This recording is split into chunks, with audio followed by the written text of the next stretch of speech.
Berkongsikan cadangan itu kepada Bernama TV, Dr. Akmal berkata, saban hari beban anggota KKM semakin bertambah berikutan penambahan angka positif yang mendadak.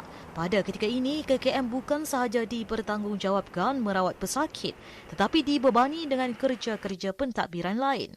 Ini termasuk mengenal pasti kontak rapat, kenal pasti keputusan ujian calitan, menghubungi pesakit baharu yang disahkan positif sehinggalah mengatur perjalanan pesakit dari rumah ke pusat kuarantin. Jelasnya, sebelum jangkitan COVID-19 dilihat semakin reda, namun sejak akhir November, ia menunjukkan peningkatan di luar jangkaan. Ini menjadikan kebimbangan sekiranya barisan hadapan KKM tidak mampu lagi untuk bertahan. Saya ingin mencadangkan kepada pihak kerajaan agar kerja-kerja manajemen ini yang bukan daripada bidang medikal ini diserahkan kepada staf-staf kementerian di bawah agensi yang bukan daripada staf Kementerian Kesihatan. Ini kita sedia maklum kebanyakan daripada staf-staf kementerian yang lain diberikan kelonggaran untuk bekerja. Ada yang bekerja daripada rumah dan ada juga yang ofisnya mereka ditutup. Jadi ini akan mengurangkan bebanan kerja yang mereka hadapi ketika ini. Maka tidak ada salahnya jika bebanan kerja manajemen yang ditanggung oleh staf Kementerian Kesihatan ini dikongsi bersama dengan semua kementerian lain agar kementerian itu, agar kerja dapat menjadi lebih efisien dan sekaligus memberikan kebaikan kepada rakyat Malaysia.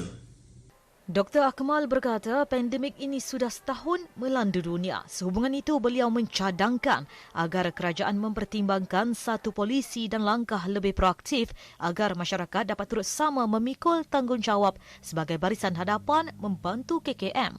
Tambahnya, sudah tiba masanya KKM tidak dibiarkan berseorangan menghadapi bebanan tugas ini.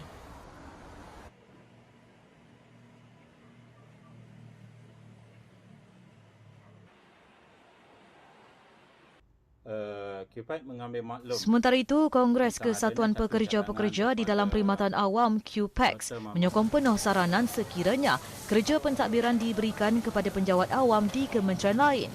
Presiden QPEX Adnan Mat berkata ini kerana terdapat ramai pegawai kesihatan yang sepatutnya berada di barisan paling hadapan tetapi dibebani kerja-kerja pentadbiran semasa pandemik COVID-19.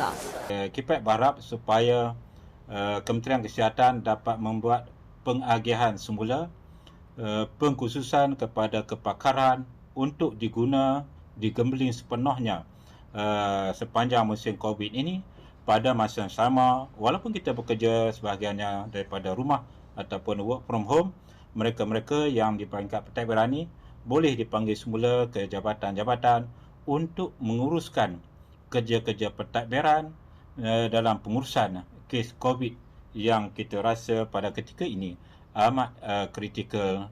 QPEX jelasnya telah menerima banyak aduan mengenai penempatan tugas yang tidak selari dengan jawatan hakiki. Mengambil contoh situasi seorang pegawai perubatan, mereka ini ditempatkan sebagai ketua unit di Pejabat Kesihatan dan Klinik Kesihatan, sedangkan jawatan itu perlu dipikul mereka yang berpangkat pentadbiran. Selain beban tugas pentadbiran, KKM dikatakan turut kehilangan tenaga pakar perubatan di barisan hadapan. Pada ketika ini, KPEX mendapati pelantikan tugasan tidak mengikut lantikan asal. Seseorang itu dilantik di bawah Kementerian Kesihatan.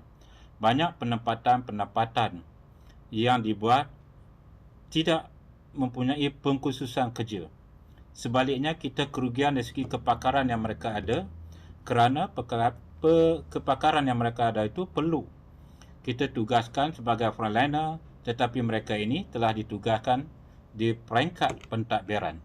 Selain itu, QPEX turut mencadangkan KKM menubuhkan pasukan pemantau bebas di setiap negeri bagi menilai dan mengkaji permasalahan di fasiliti kesihatan dengan kadar segera. Hasil penilaian pasukan khas ini katanya perlu dibentangkan kepada pengurusan tertinggi KKM dan Perdana Menteri Tan Sri Muhyiddin Yassin. Ini bagi memastikan kebajikan anggota KKM sepanjang pandemik COVID-19 sentiasa terpelihara.